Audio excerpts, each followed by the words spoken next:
¿Se puede ser gordo y flaco a la vez? La respuesta es sí, sí se puede. Y de hecho este término ya existe en inglés y se conoce como skinny fat, donde skinny significa delgado y fat gordo. O sea que los skinny fat serían flacos gordos. Y quizás vos en este mismo momento, sin darte cuenta, sos un skinny fat. Y en este video voy a explicarte por qué debería de importarte saber si sos un skinny fat y cómo solucionarlo. Y al final del video te dejo una regla de oro que no podés dejar de saber. Bueno, para entender todo esto, empecemos por el inicio. ¿Qué es lo que define que una persona sea calificada como flaca o gorda? O sea, ¿cómo hacemos nosotros para categorizar a las personas en normopeso, bajo peso o alto peso? Para eso utilizamos clásicamente un índice que se llama índice de masa corporal. Este es un número que relaciona el peso con la talla y se calcula como peso en kilogramos sobre la talla al cuadrado en metros. Pero si bien es un número que nos aporta un montón de información y lo utilizamos muchísimos, no es perfecto y nos podemos equivocar severamente si solamente miramos este número. Por ejemplo, un físico-culturista típicamente tiene un índice de masa corporal muy alto. O sea que si nosotros valoráramos a los físico-culturistas solamente por este número, nos darían que todos son obesos, cuando en realidad lo que tienen es mucho peso para la talla, pero su peso está dado mayoritariamente por el tamaño de sus músculos. Y de hecho, los físicos-culturistas tienen muy poquita grasa corporal, o sea que no son pacientes obesos. Entonces ustedes ahí ya se dan una idea que para poder valorar a una persona como flaca o gorda, necesitamos más datos más allá de su peso, de lo que dice la balanza. Y ese otro dato fundamental a la hora de analizar a las personas es la proporción de los tejidos. Fundamentalmente de dos: el tejido muscular y el tejido graso. Entonces, así como en un culturista el tejido muscular está muy elevado y el graso está muy bajo, en un skinny fat o en una persona que es flaca gorda, el tejido muscular es muy bajito y el graso es muy alto en proporción. Pero cuando uno hace la sumatoria de las cosas, ve que su peso total se mantiene dentro de lo normal, aunque la proporcionalidad de los tejidos está alterada. Y esto representa un problema porque desde el punto de vista estético, un skinny fat se ve delgado, se ve flaco o flaca. Entonces la persona nunca percibe de que tiene un problema de obesidad. Me he cansado de escuchar este comentario 1000 veces. Yo hace muchos años que estoy en el mismo peso, no me preocupo por hacer gimnasia, como todo lo que quiero, total, la balanza siempre me muestra el mismo número. Y piensan que con eso están completamente sanos porque están flacos como siempre. Pero el problema es que han modificado la proporción de su cuerpo, perdiendo masa muscular y ganando tejido graso. Entonces, por ejemplo, veamos en esta foto, estas son piernas de una persona que es skinny fat versus piernas de una persona que es un ciclista. Fíjense que las dos piernas, estas son imágenes tomográficas, tienen el mismo diámetro, es decir que desde afuera se ven exactamente iguales en tamaño, pero cuando uno hace el análisis minucioso de la proporcionalidad de los tejidos, vemos que el skinny fat tiene mucho de esta imagen blanquecina que corresponde a la grasa y muy poquito de lo oscuro que es el músculo, versus el ciclista que tiene un montón de músculo y muy poquitita grasa.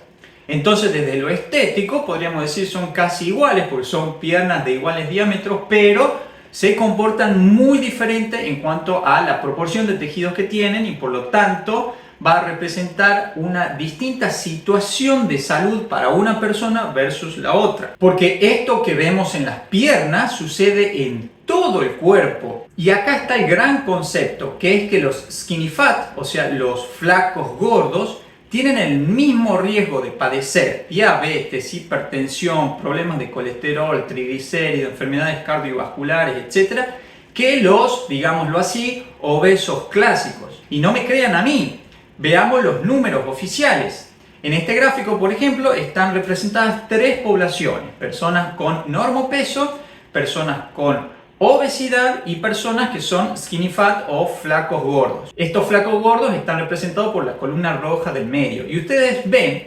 que las personas skinny fat y los obesos tienen prácticamente la misma prevalencia de hipertensión, diabetes y problemas de colesterol y triglicéridos.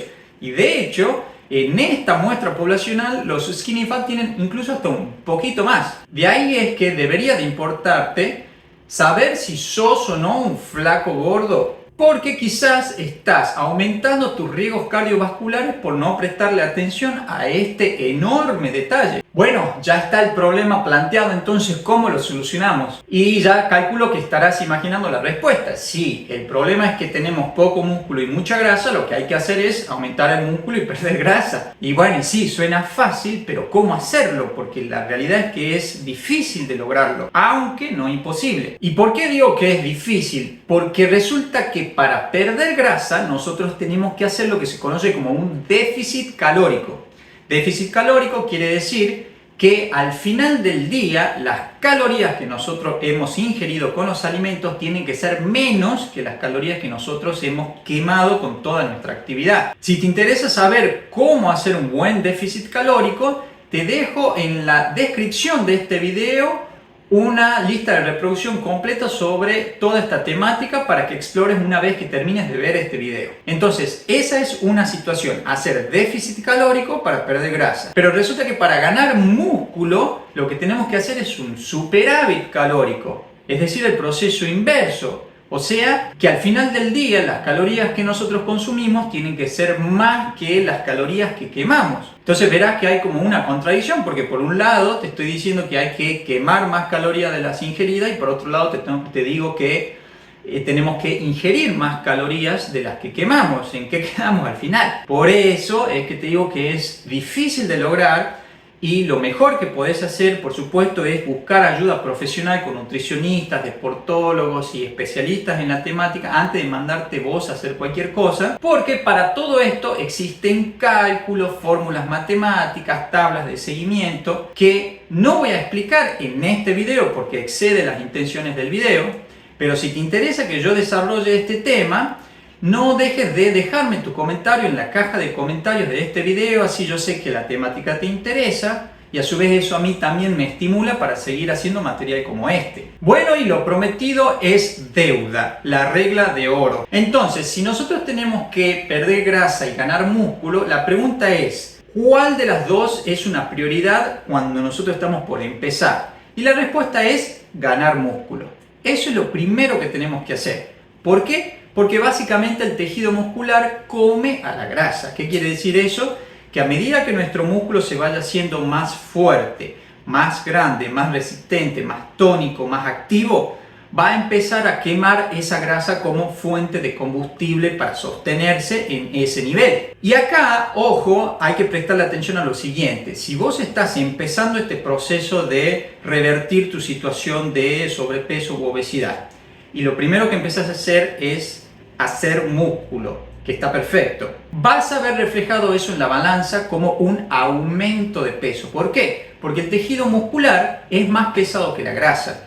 Y cuando empezás a ganar tejido muscular, lo primero que va a suceder es que la balanza va a marcar que estás más pesado, pero no necesariamente porque estés más gordo, sino porque está creciendo ese músculo. El músculo es un tejido hidratado, o sea que tiene mucha agua, por eso es más pesado que la grasa. Y aparte la grasa se empieza a quemar más lento de lo que ganamos músculo. Entonces al principio puede ser muy frustrante, por así decirlo, que a pesar de hacer todo bien, vemos que nuestro peso aumenta. Y yo he visto muchas veces eso en el consultorio, que luego de 2 semanas de haber empezado llegan con una carita así de bajón y de frustración, porque me dicen, Doc, la verdad que yo hice todo al pie de la letra, cambié mi alimentación, aumenté el consumo de proteínas, estoy haciendo ejercicios todos los días, empecé clases de esto, otro, y sin embargo me subo a la balanza y estoy aumentando de peso. Bueno, la respuesta a eso muy probablemente sea que en realidad si estás empezando a aumentar tu tejido muscular y por eso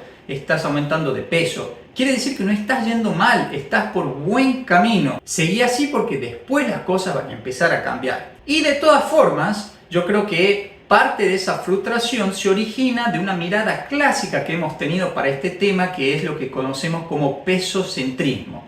Es decir, que siempre le dimos demasiada importancia a lo que dice la balanza. Y no es que la balanza no sea importante, sí que utilizamos ese parámetro para hacer seguimientos, diagnósticos y demás. Pero no deja de ser un parámetro más de los muchísimos que consideramos como saludables, porque recuerden que el objetivo final no es estar en amistad con la balanza, sino adquirir hábitos de vida saludables, es estar y sentirse bien. Así que como gran conclusión, lo primero que tenemos que hacer es empezar a desarrollar nuestros músculos. Y si te interesa saber cómo hacerlo, acá te dejo 4 tips infaltables que seguro te van a ayudar muchísimo en este proceso. Este es un video viejito, pero con información súper útil. Bueno, mis amigos, muchísimas gracias a todos por su atención. Espero haber aportado algo de valor con este video. Si conoces a alguien que este video le pueda servir, no dudes en compartirlo,